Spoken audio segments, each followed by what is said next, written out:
Пандемијата од COVID-19 направи тектонски промени во голем број држави, кои освен здравствените и економските се соочуваат и со предизвикот на демократијата, изборна година за САД и за над 15 европски држави, меѓу кои нашата, првично закажани за 12 април, па презакажани за јули. Она што е сосема известно е дека новиот вирус ќе биде присутен и за време на изборите, ќе се гласа под посебни здравствени мерки. Ова е дел од така наречената нова нормалност, што отвора низ за дилеми. Прв пат ќе имаме предизборна кампања без вообичаените митинзи и јавни собири. Партиите ќе имаат на располагање дигитални алатки за да се представат пред гласачите. Иако кампањата во моментов е стопирана, Комисијата задолжена за спроведување на изборите веќе прави подготовки. Првиот човек на ДИК вели дека дел од избирачките места не ги исполнуваат условите и мора да бидат заменети. Стигаат извештаи од нашите подрачни единици, има барање за промена, ние тоа воот го правиме, меѓутоа ќе треба време за кампања да ги запознаеме гласачите каде се наоѓаат новите избирачки места, да ги објавиме тие пред се, па после тоа да им кажеме на граѓаните нема да гласате таму, сега ќе гласате на друга адреса. Додека ДИК ги проверува техничките услови за одржување избори, јавноста будно ги следи активностите на партиите. Во услови на пандемија и криза, солидарноста е нужна, но дел од јавноста во делењето помош виде и додворување на гласачите. Државната комисија за спречување корупција во време на стопирана кампања не гледа ништо спорно во делењето пакети. Сите изборни активности веќе од подавна се запрени и делењето на пакети за хуманитарни цели не може да се смета за влијание или подкуп согласно нашите одредби, односно Законот за спречување на корупција и судирни интереси, но и изборниот законник. Единствено што може да се насетува дека постои некаков вид на подкуп е дел од членот 37 од Законот за спречување на корупција и судирни интереси, меѓутоа тоа е многу тешко да се докаже.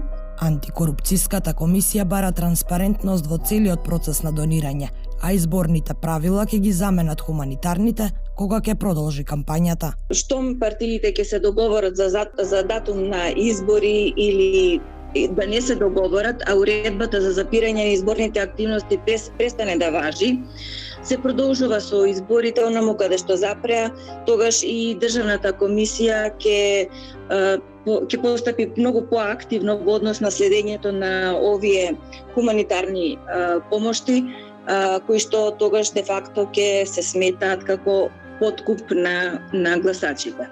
Главниот предизвик сепак е гласачкиот ден, предизвик за здравствените власти, за оние кои ги спроведуваат и мониторираат изборите, за партиите, но и за гласачите. Треба да се сочува општото здравје, а во исто време и легитимитетот на процесот. Гласачите со неколку дилеми. Министерот за здравство Венко Филипче уверува дека процесот на гласање ќе биде безбеден ако сите ги почитуваат препораките. Во однос на симнувањето на маската, ако другите луѓе се заштитени, без разлика каде, симнувањето кратко на маската не гледам дека е некој ризик, заради тоа што директен респираторен контакт значи зборување со луѓе и ризик да се стигнат флигеловите капки. Ако соговорникот има маска и тогаш едноставно нема таков контакт, самото симнување на маска по себе не е ризик. Од ДИК велат дека нема потреба за грижи кога е невидливиот спреј во прашање. Ние направивме тука некои проби со дезинфекционите средства. За среќа спрејот не се губи, него се размачкува и уште повеќе го обележува гласачот, што е добро во ситуацијава. Меѓутоа, за секој случај ние ќе опуштиме на хемиска анализа да видиме дали нешто има било каква опасност. Дерковски бара повеќе време за организација бидејќи треба да се обезбедат многу работи пред изборниот ден. Ке треба сите да се обезбедат со маски, како и скафандери за оние кои ќе влегуваат во домовите на болните и немоќните лица, и ќе мора да се прави дезинфекција на материјалот и просториите, а дополнително ќе се јавува потреба од измени во избирачкиот одбор, откако неколкумина побарале да бидат изземени од здравствени причини. Во ДИК се уверени дека има капацитет за легитимно и безбедно спроведување на изборите, но единствено ги загрижува недостатокот на време за подготовки. За да се заштити пред се здравието, меѓутоа и легалноста на целиот процес. Не менува никому ништо, веројатно, барем тоа е моje мислење, 20 на плюс минус денови од она што се заговара, меѓутоа ќе ни се даде доволно простор како на Државна изборна комисија да не направиме грешка и никога да не го доведеме во опасност по неговото здравје. Наблюдувачите се подготвени за следење на изборите. Граѓанската организација МОСТ и меѓународната мисија на ОПСЕ ОДИХР ќе ги мониторираат и кампањата и изборниот процес. По одложувањето на изборите, од ОДИХР посочија дека ќе испратат својата мисија кога изборите ќе бидат презакажани. Дел од партиите истакнаа дека државава не смее да си дозволи изборен процес без присуство на ОДИХР. Граѓанската МОСТ овој изборен циклус ќе го наблюдува со помалку наблюдувачи од вообичаено, но веруваат дека е возможно да се спроведат легитимни избори. Во моментов не можеме да кажеме ние дали има услови во однос на здравствен аспект. Значи тоа ќе се кажат надлежните институции како и дали може да се спроведат изборите во однос на здравствената и епидемиолошката ситуација во државата. Од аспект на легитимност и на легалитет, мислиме дека тоа не би било пречка. Јужна Кореја, Израел и Ирска се дел од државите кои веќе ги спроведоа изборите, а наблюдувачите велат дека и претходно имало примери од изборен циклус во услови на постоење посебни здравствени мерки. Она што е интересно е што имавме една слична ваква пандемија, не беше со лукави разбори, но беше пандемијата на свински грип во 2009 година и дел од дискусијата кои што се користеле во при таа пандемија се користат и сега. Она што го гледаме, сега ние не сме здравствени експерти, не можеме да ги кажуваме точно кои мерки би требало да се спроведуваат, тоа сепак е работа на комисијата, но од она што го гледаме во сите препораки кои што ги даваат и односно во тоа како се спроведеле изборите, но и препораките кои што ги даваат сите да речам релевантни организации како што е Меѓународната фондација за изборни системи, шведската идеја и така натаму, сите тие кажуваат дека може да се спроведат избори. Европските држави веќе бараат начини за електронско гласање, а во дел од нив тоа функционира само на локално ниво. На европско тло, само Швајцарија и Естонија можат да се пофалат со електронски систем на гласање. Можноста од малверзација останува главен проблем при обидите да се најде електронско решение за спроведување избори. Ние ќе бидеме принудени да се придвижуваме кон светските трендови, но во моментов не сме подготвени за вакви решенија, сметаат наблюдувачите. Зборуваме за гласање по интернет сега. Тоа е, да речам, една одлика на многу понапредни држави кои што имаат заштити, обезбедуваат целосна заштита на гласањето и гаранција дека нивниот глас не може да се злоупотреби.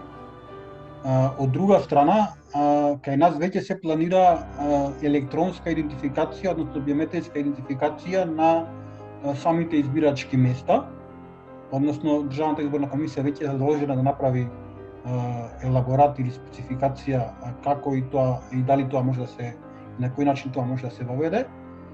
Можеби тоа би одело во понатамошно електронско гласање на самите избирачки места, исто така преку тие исти машини кои што би се користеле за идентификација, но за електронско гласање по интернет во моментов ја мислам дека не можеме да размислуваме, мислам дека се уште довербата треба се уште да расте во изборниот процес, па дури во оној момент кога ќе знаеме дека сите имаме доверба во сите фактори, во сите чинители во процесот, особено во оние кои што го спроведуваат и кои што одлучуваат по приговорите, тогаш би можеле да одиме кон некои пософистицирани форми, но во секој случај пандемијата, односно пандемијава ќе не натера и самите да ги бараме и да ги истражуваме тие нови форми. Државата која веројатно направи најголем број тестирања на електронски систем за гласање е САД. Направени се неколку системи. Системот со користење на екрани со допир, многумина го оценија како едноставен. Избирачот треба да притисне на својот приоритет и гласот се копира на докот на уредот, а по завршувањето на гласањето сите гласови се пренесуваат во централна база на податоци. Идентификацијата на гласачите е со помош на гласачка картичка. ОМП напечатено гласачко ливче е уште една од можностите кои беа тестирани во САД. Ваквиот систем се заснова на електронско означување на гласачкото ливче со засенување на името на избраниот кандидат во читачот и гласачкото ливче се пушта во гласачка кутија, пошто гласачот добива потврда за преглед на гласањето. По затворањето на гласањето, резултатите се извлекуваат од ОМП читачот и се печатат за детално разгледување.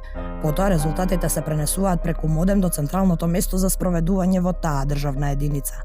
На претседателските избори во САД, Vote Here спроведе лажни избори кои ги нарекоа експеримент во сенка на гласањето преку интернет на избрани гласачки места.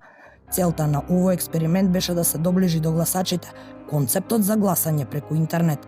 На избраните гласачки места биле поставени компјутерски терминали, откако избирачите гласале на традиционалниот начин, биле повикувани да гласаат со користење на компјутер и интернет. Немало вистинско гласање преку интернет во самиот експеримент, бидејќи бил дизајниран за тестирање на реакциите на избирачите кон таквиот концепт. Треба да се истакне дека експериментот во сенка не ги тестираше проблемите со безбедноста поврзани со гласањето на интернет. Vote Here смета дека постои дилема околу одредувањето на компјутерот на гласачот за да биде истиот безбеден. Токму безбедноста, односно отстранувањето на можностите за изборни малверзации, е најголемата грижа на креаторите на системите на гласање. Минатата година, на светскиот хакерски саем, група хакери добија задача да упаднат во еден од програмираните системи за електронско гласање, а според пишувањата на светските медиуми, хакерите тоа лесно го извеле. Потрагата по безбеден електронски систем се уште трае.